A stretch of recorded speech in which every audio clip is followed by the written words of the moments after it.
Well, about an hour ago, Pelosi announced the impeachment inquiry of Trump over the Ukraine scandal. And I'm going to quickly describe why this is the dumbest thing you'll probably see for the remainder, at least of this year. Um, when you have a divided Congress, usually for something to occur, to actually get passed and become law, like an impeachment where you have to get convicted in both chambers, you're trying to court Republicans or the minority party to come to the same conclusions that you have, and we really have no reason to believe that any sizable number of Republicans will actually support this. We the closest we had in the House was Amash, who is literally an oddity among and alienated at this point. But the real challenge is them getting it through in the Senate, because I said to an associate after this news came out that most likely what will occur is they'll get enough votes in the House, but not enough in the Senate. So it will be an impeachment, but it won't be a conviction, which is what's needed to remove him from office. And then he'll be able to campaign for however many months, or if it's done this year, for all of next year, as this powerful incumbent who's been able to stand up to the corruption and smearing and attempts to do all of these evil, horrible things to him. And they play right into that. When we had investigations and people were saying, hey, let's look into this, let's see if there's anything ethical about that.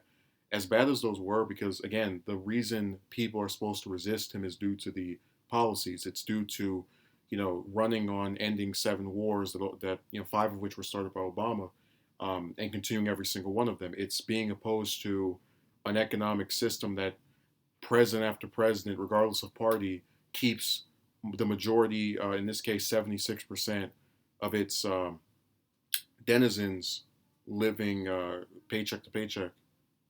I mean, these are the issues that people are supposed to be concerned about Trump over. Stuff that actually affects people's lives. Um, and instead, what you're getting is this ethics concern over some son who, if he wasn't the child of a presidential of the Democratic frontrunner, wouldn't be anything of concern to anyone in that party at all.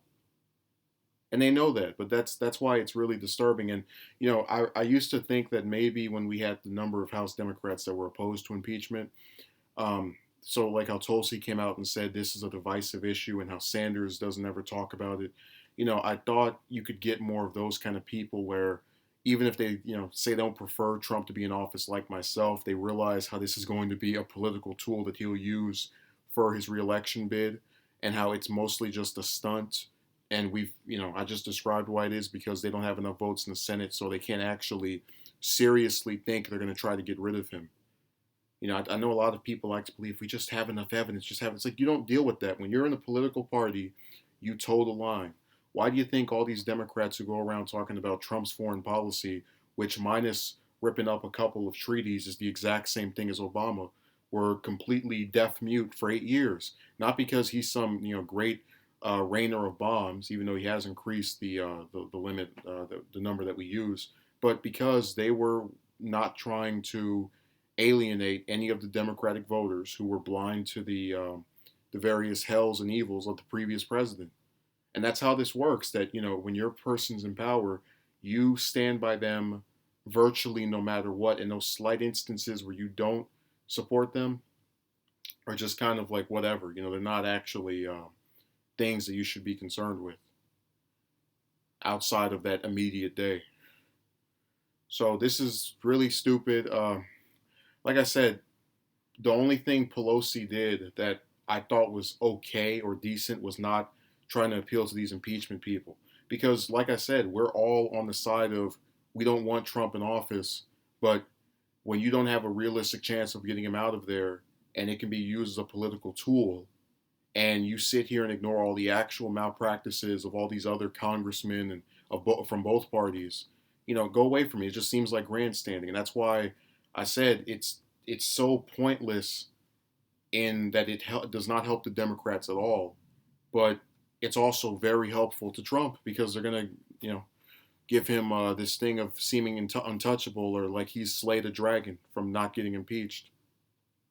So let the sinking continue.